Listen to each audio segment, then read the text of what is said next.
Hi, if you want to enable Assistive Touch on your iPhone 16e, then open Settings first and find Accessibility.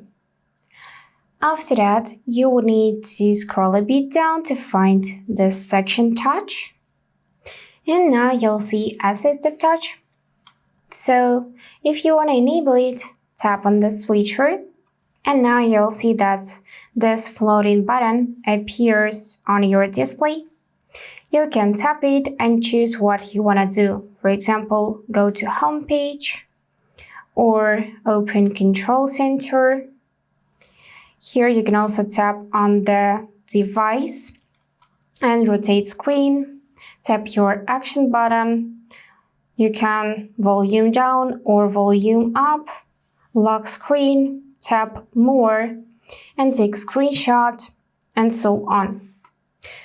So if you want to customize this Assistive Touch button, then you can go in Customize top level menu and remove something from here to make 5 icons.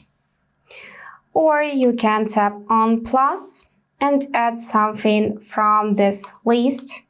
As you can see, there are a lot of features which you can add, and you can reset everything back to their defaults.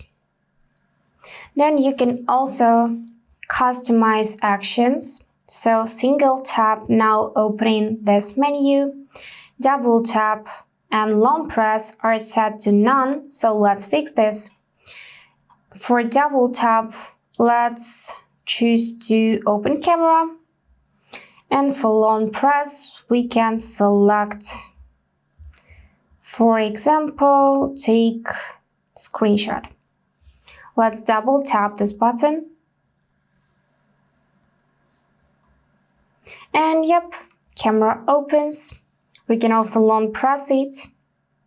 And now screenshot is taken. Also, you can create new gesture, you can change its opacity, and you can also change tracking sensitivity. And if you want to disable it, then tap on the switch right here and this button will be gone. And that's all for today. If this video was helpful, please subscribe, like and comment. And I wish you all the best.